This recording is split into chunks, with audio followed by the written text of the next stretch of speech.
genera de forma espontánea, sino que necesariamente hoy día lo vemos en la perspectiva de la psicopatología, es decir, delitos que son cometidos por un producto de una enfermedad mental, un trastorno mental, que no sería este el caso, y también lo vemos a nivel del crimen organizado. Entonces, aquí necesariamente... Además que, perdón, no es un atacante. Son varios los que están involucrados, al menos. Entonces, tendría que ser una psicopatía colectiva. No, por eso, técnicamente eso no existe prácticamente. Claro, eso no existe. Pero en el crimen organizado sí. En el crimen organizado hay adoctrinamiento. Es decir, se les enseña, y por otra parte, ellos, una vez que ingresan al crimen organizado, saben que si no lo hacen de la manera en que se les está ordenando, se los van a hacer a ellos.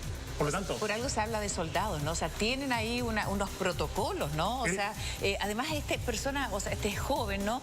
Intentan, bueno, con la formación que tiene este crimen organizado, intentan probablemente evitar que se arranque. O sea, ¿qué se busca al momento de infligirle dolor o todas las anteriores? Sí, yo diría todas las anteriores, desgraciadamente, porque el sadismo que se pone en juego a través de la tortura hoy día apuntaría a quebrar la voluntad, a quebrar la voluntad. Está en el nivel de miedo que van a generar producto, primero, de mantener a esta persona cautiva, pero a su vez no les basta eso para quebrar la voluntad y generar justamente un mayor nivel de dolor físico a través de tortura.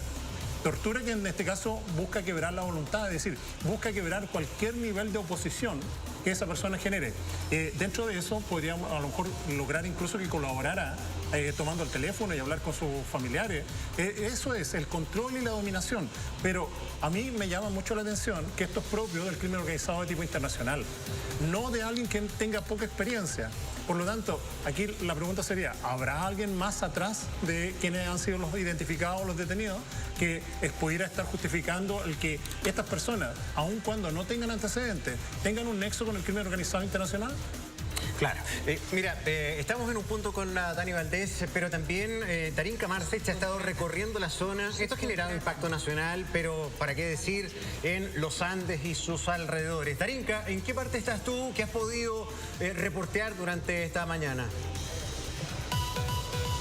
Mira, Gonzalo, acá estamos un poquito más alejados de donde está la Daniela Valdés, que es el centro de esta comuna, ¿no? Es más campo donde estamos nosotros, por decirlo de alguna manera. Y la verdad es que donde hemos estado nosotros y lo que hemos visto es que hay mucha gente que viene acá a comprar. Por ejemplo, es un sector muy residencial, pero de mucho comercio también. Y de hecho, por ese sector vive la familia Castillo y también acá está la carnicería de la familia también. Entonces, lo que hemos podido ver nosotros y que nos llamó bastante la atención es que estamos frente a un secuestro que evidentemente significa mucha sensibilidad para la gente y mucho temor. Entonces, hemos tratado de hablar con los trabajadores de la carnicería y nos dicen que no pueden hablar. Y también hemos tratado de hablar con vecinos del sector que han pasado mucho por acá, sobre todo hasta ahora, y nos dicen, ¿sabe qué? Mira, no lo conozco, sí lo conozco, pero no quiero hablar. Entonces, hablo un poco de la dinámica que se vive acá en este sector. Mira, Gonzalo mencionó uno de los equipos que está en cuestión, uno de los equipos de fútbol, y donde estamos nosotros, para que se hagan una idea también, están los pilares marcados con ese equipo de fútbol, con los colores de ese equipo de fútbol. Entonces, bueno, es parte del contexto que se vive acá en este sector. Claro. Pues eso se los muestro para que ustedes también lo puedan analizar también allá en el estudio y un poco el temor también que viven los vecinos que están acá en este sector, muchachos. Mira, qué buena observación tuviste ahí. La Darinka ha estado recorriendo estas zonas para un poco entender ciertas claves. ¿Este tipo de pinturas solamente obedecen a una cuestión territorial de barristas o puede decir algo más? Hay otras señales que me llaman la atención. A veces en algunos sectores cuelgan zapatillas de los cables. Ya, la zapatilla es algo histórico, eso lo vemos del año de la década de los 90, en la cual era más bien una aspiración del muchacho que no tenía los recursos para alcanzar mejores condiciones, y la zapatilla era un referente simbólico. Hoy día eso, pese a que continúa, y estaría más bien relacionado con la lucha permanente del crimen organizado. Hoy día, gran parte del posicionamiento que tiene el crimen organizado necesariamente es de tipo simbólico. Por eso el uso de armas, claro, uno dice, pero si no quisieran ser vistos, ¿para qué disparan? ¿Para qué usan fuegos artificiales? ¿Para qué se graban? Porque necesitan justamente ser vistos y posicionarse a través del poder que les da el elemento simbólico. Por lo tanto, es parte de... Oye, no puede descartarse además que exista una relación con crimen organizado de bandas de otros países. En algún momento lo hablamos, Gonzalo, y tiene que ver con esto como de, entre comillas, subcontratar a delincuentes chilenos. Es una de las aristas que está estudiándose. Volvemos contigo en vivo, Darinka. Sí, muchachos, y poco y nada hemos nosotros podido reportear más allá de lo que se habló ayer, por ejemplo, que también estuvo un equipo de Mega acá en este sector, porque ya la gente, si bien ha sido muy simpática detrás de cámara con nosotros, es gente también de mucho esfuerzo, no quieren hablar, entonces también te habla de una radiografía de lo que se vive acá. No es fácil hablar de un secuestro, sobre todo en un lugar en donde eventualmente no pasa nada. Lo poco y nada que me han podido comentar detrás de cámara es que es una familia que, claro, se conoce mucho acá en este sector, pero que pocos saben de la interna de esa familia. Entonces, es poco los datos que nos han podido comentar los propios vecinos que viven acá. Y por este sector yo les comentaba, es que también vive uno de ellos, ¿no? Y que es finalmente al lado de la carnicería donde ellos están ubicados. Ellos tienen 4 carnicerías que lo que hemos visto durante la mañana es que les va muy bien, mucha gente entra a comprar y todo, que ayer estuvo cerrada, y tiene 4 carnicerías distribuidas en la comuna de Los Andes. Entonces, es fuerte finalmente para los vecinos entender que se da esta situación acá, sobre todo por familia que ellos conocen de cierta manera, que esto no se da finalmente mucho en este sector. Pero algo que también me ha llamado la atención, muchachos, es que si bien por acá pasan muchos autos y pasa mucha gente a comprar, hay poco peatón. Entonces, bueno, es parte de lo que se vive acá en el contexto que nosotros estamos, insisto, más afuera de donde está la Daniela Valdés. Estamos como en la periferia, por decirlo de alguna forma, de la comuna de Los Andes, muchachos. Sí, complejo el panorama. Mauricio, ¿qué tipo de banda será? ¿Qué tipo de organización? La Karen yo creo que dan un punto bien importante. Recuerdo, por ejemplo, cuando han desbaratado estos pulpos o algunas células del Tren de Aragua, muchas veces utilizan el servicio de bandas menores que son las ejecutoras, ¿no? No los cerebros del plan, sino que los espartanos. Los usan también, había ¿no? varias bandas. Sí, desgraciadamente ahí tenemos otro elemento que es estructural, es decir, que yo diría que es central en este problema y tiene que ver con, por una parte, el gran nivel de consumo de sustancias que hoy día hay en nuestro país. Estamos hablando de eso, y en los controles. Ese gran nivel de consumo de sustancias en nuestro país lo que hace es enriquecer al crimen organizado. Si cuando la gente por ahí, yo también lo veo en redes sociales, la gente dice, pero si déjalo un pito de marihuana, ¿qué más le hace? Señora, ¿sabe qué? Usted está enriqueciendo al crimen organizado, está enriqueciendo al Tren de Aragua, se enriquece por ese pito de marihuana. Por lo tanto, ahí hay un factor muy relevante. Y otro factor relevante, que también es estructural, tiene que ver con la gran cantidad hoy día de deserción escolar. Entonces, cuando sumamos los dos elementos, esos dos elementos es caldo de cultivo para que el crimen organizado tome a esos niños. Tenemos el mayor abandono del colegio se produce entre el sexto básico y el primero medio. ¿Qué hace entonces el crimen organizado? Les entrega elementos de referencia, de poder a esos niños y los cautiva y los tiene como soldados para siempre. Y para distintos delitos. Para los delitos. Reclutar menores de edad, para el robo de vehículos, para la distribución de droga, microtráfico, tienen menor penalidad. Pero lo malo es que los convierten en delincuentes muy temprano. A veces utilizan a chicos de 11, 12 años. Bueno, no es este caso, no me quiero desviar ni alejar. Pero en el fondo, fíjate que la queja, Mauricio, del alcalde de Los Andes es exactamente igual que con la que partimos esta mañana con el crimen de un niñito en un partido de fútbol. Las comunas rurales... Estamos en la última prioridad de, por ejemplo, el plan Calle Sin Violencia. Tú tocaste otro tema que aparece hoy día en el Mercurio, un 68% de incremento de las armas que han sido inscritas y que desaparecen. Si consideramos cifras del año 2004 al 2020, la DGMN dejó publicar estos datos. Ojo, el 2020 lo dejaron de hacer público. ¿Por qué? Porque hoy día damos cuenta de más de 60.000 armas que en algún momento alguien las compró y que esas armas fueron luego denunciadas como robadas, perdidas o extraviadas. Claro, gran parte de eso lo hace el crimen organizado. Contrata un palo blanco, es decir, le paga a alguien para que esa persona compre las dos armas que la ley lo faculta lo compra y después le pide que le entregue las armas, le paga por el servicio y lógicamente esa persona hace la denuncia por robo, por extravío o por hurto. Y queda todo más o menos lavado. 60.000 armas en 20 años. Pérdidas ahí inscritas. Oye, volviendo al tema el secuestro y la tortura, ¿crees tú que esto se va a multiplicar o todavía es algo más bien focalizado, puntual, que no se ha disparado? Desgraciadamente, mira, yo hace 15, 20 años atrás yo defendía las cifras de Chile, decía Chile está muy bien posicionado porque estadísticamente podíamos defender el dato. Hace 5 años atrás eso ya no es sostenible y yo mantenía mi fe puesta en la solidez de las instituciones. Hoy día, con los problemas que hemos visto en el Poder Judicial, en la misma Fiscalía, lo que es el tráfico principalmente ya no de drogas, sino que de información, vemos que si no hacemos pronto un cambio a nivel estructural de las instituciones, también hoy día estamos en una situación bastante compleja. Vemos que el sicariato era algo que no existía. Históricamente, yo diría en los últimos 30 años, la cantidad de homicidios en nuestro país era aproximadamente entre 2 y 3 homicidios por cada 100.000 habitantes. Hoy día ya vamos en 7. Y en los 90, la mayor parte de los homicidios eran con autor conocido. Hoy día prácticamente estamos en el 50 y 50. Autor desconocido y autor conocido.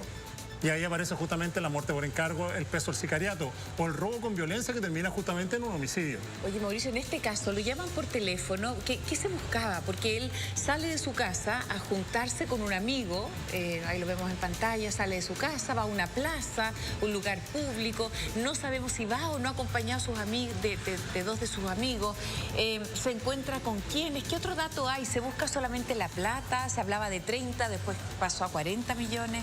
Mira, Karen, ahí tenemos un elemento que no ha cambiado mucho en los últimos 20 años y tiene que ver con que la mayoría de los secuestros, aunque les parezca extraño, el autor es conocido. O sea, tiene algún tipo de relación con la víctima. No quiere decir necesariamente que sean amigos. ¿Por qué? Pero Porque sí maneja mucho dato de la víctima. Información. Y acá justamente aparentemente lo que moviliza, lo que motiva el acto criminal en sí mismo, más que el poder simbólico del crimen organizado, tiene que ver con el poder económico que se le atribuye justamente a esta familia. Lo cual está también marcando un cambio en lo que hemos visto históricamente. Primero eran la lucha, el secuestro para luchar con la banda rival. Aparecen por ahí los secuestros extorsivos en los cuales se tomaba a alguien y se le daba lo que se denominó en algún momento el paseo millonario. Se le reventaban las tarjetas en los cajeros. La estafa telefónica simulando un secuestro en el cual se simulaba y se hacía desaparecer un teléfono o se bloqueaba un teléfono de alguna forma. Y hoy día ya estamos llegando al secuestro extorsivo sobre empresarios. Y eso ha sido algo que en nuestra historia... Es nuevo. Lo que pasó en Rancagua y este caso son los últimos más... Ha sido muy poco frecuente. Es decir, aquí es un momento también de darnos cuenta en que nuestra realidad cambió con el incremento del sicariato, del homicidio. Y el secuestro también es otro factor muy relevante. ¿Esto es selectivo, perdón Mauricio, cuando hablamos de este secuestro extorsivo? ¿Es selectivo? ¿Se elige a la víctima cuidadosamente entendiendo que tiene la posibilidad la familia de pagar un rescate? Por supuesto, y eso hace que este delito, por eso es que es un delito que de muy baja frecuencia históricamente, porque es un delito costoso. Se requiere un aparataje de información, se requiere un apoyo de varias personas, se requiere una casa de seguridad. O sea, hoy día, y hay algo que vamos a conocer hoy día en la formalización. Sí, vamos a volver con eso, vamos a seguir conversando con Mauricio Valdivia. Tenemos que hacer una breve pausa, quédese con nosotros, en mucho gusto. No se vaya. Que ha estado reporteando este tema. Dani, adelante. Sí, yo les comentaba que acá en la delegación presidencial ha existido una reunión toda la mañana para poder llevar a cabo el comité policial clásico que se hace, pero que hoy día tuvo el énfasis entonces en este hecho que ocurre el día de ayer. Vamos a aprovechar porque está acá el delegado presidencial, Cristian Aravena, para que también nos cuente a ver el detalle de esa reunión del día de hoy, las medidas que también se pueden tomar a nivel local, porque lo comentábamos, es inusual acá, pero ahí hay una alerta también ante lo que podría ocurrir. Don Cristian, ¿cómo está? Muy buenos días. Oiga, hubo comité hoy día policial, usted me decía, es habitual, pero me imagino que hoy día con un enfoque especialmente lo que ocurrió en las últimas horas acá en Los Andes. ¿Cómo está? Buen día. Bien, un gusto saludarte. Sí, efectivamente tenemos constantemente estos comités policiales, ya sea a nivel provincial o a nivel comunal. Pero fíjate que ahí te cuento un detalle. Normalmente todos los encargados de seguridad que estuvieron, incluso tuvo un alcalde, dicen, nuestra provincia o nuestra comuna es tranquila. Entonces, lógico que se va a hablar un poco, a pesar de que no se pueden hablar los detalles de la situación, pero remece a nuestros vecinos y vecinas la temática, porque un secuestro acá no se había dado como tal, y en ese sentido nuestra provincia, en cuanto a números, en cuanto a seguridad, es una provincia, como te digo, bastante tranquila. Eso conversamos, porque si bien usted me dice, claro, no hay registro, es inusual, pero conversamos también en estudio que esto es una alerta, o sea, no porque no haya pasado nunca, no hay que tomar medidas, y ahí también hay un llamado, porque a lo mejor puede ser estrategia también de estas bandas el buscar lugares como este, donde es mucho más tranquilo o inusual.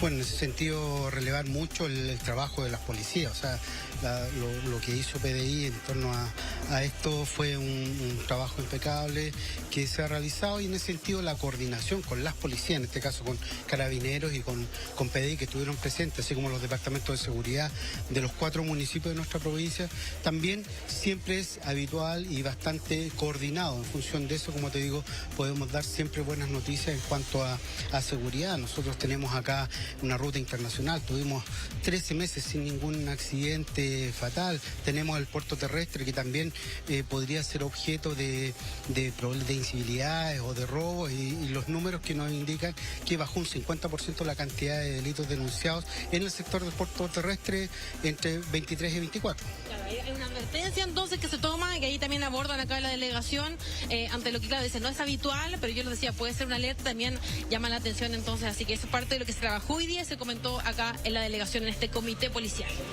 Ya, gracias, Dani. Vamos a estar atentos ahí, por supuesto, con líneas abiertas, porque queremos saber qué pasa en esa formalización, qué nuevos antecedentes hay. Y en torno a estos 6 detenidos, ¿crees tú, Mauricio, estamos con Mauricio Valdivia, psicólogo forense, con formación policial, ¿crees que hay o están dentro de este grupo los cabecillas de la banda?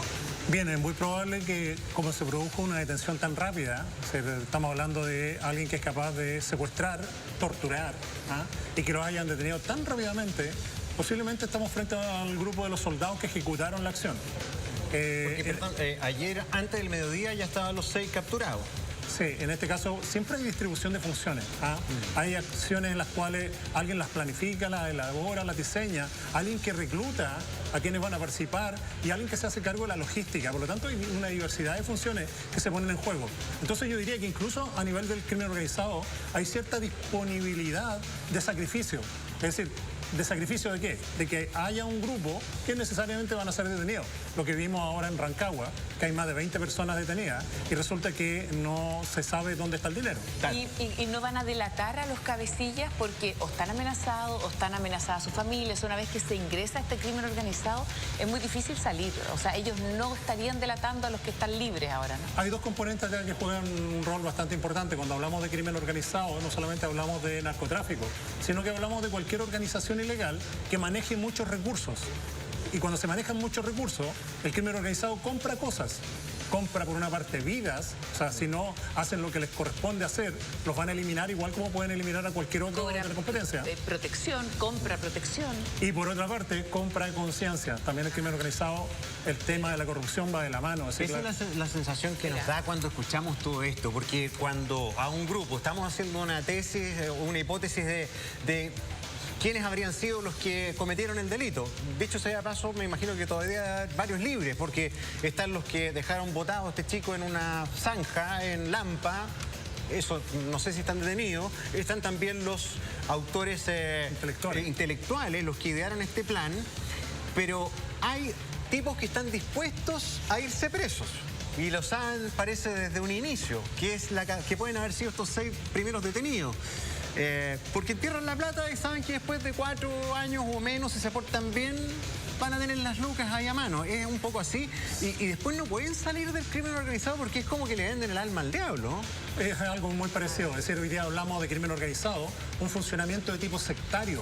No de la secta que hablábamos de Satanás pero hoy día hablamos justamente que habría una especie de lavado de cerebro en el cual ya también una vez que ingresan ya se identifican con el rol y no pueden ejercer ninguna otra cosa.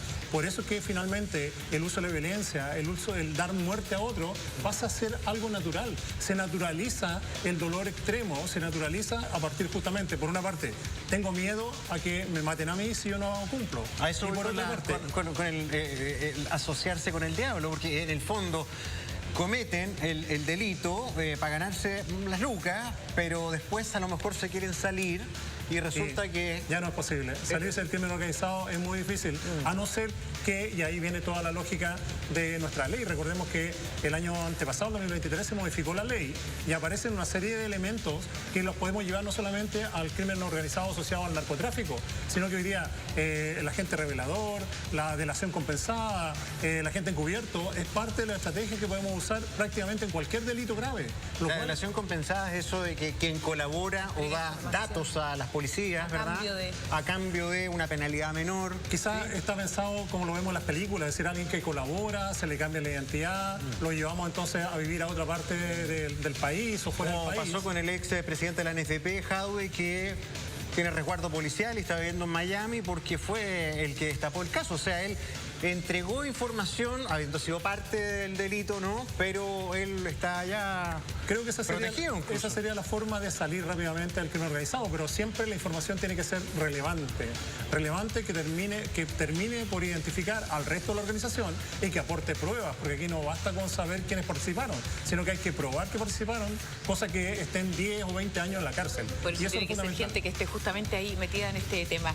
Sabemos muchas cosas de este caso, pero es importante también lo que no sabemos, ¿no? Hasta ahora, si se pagó o no ese rescate, quiénes serían los cabecillas, son chilenos o no son chilenos. Lo más importante, lo que sabemos que está con su familia, que pudo reunirse con sus padres. Tú has dado en el clavo, en toda situación de toma de rehenes o secuestro, el objetivo central que tiene la policía y todo el organismo del Estado es salvar la vida. Por lo tanto, aquí la discusión pasa porque tenemos que agotar toda instancia posible para salvar la vida de esta persona. Después viene toda la investigación, viene la recuperación del dinero, viene la identificación de los participantes, viene la desarticulación de la organización criminal en sí misma. Pero el primer esfuerzo, o yo diría, el principal esfuerzo es salvar la vida de las personas. No, sin duda. Mauricio Valdivia, como siempre, muchísimas gracias por tu colaboración. Gracias, Mauricio. Que tengas un lindo día. Y bueno, son temas difíciles, pero que tenemos que conversar las mejores medidas para evitarlo. Son las 12:36. Espero después de esta pausa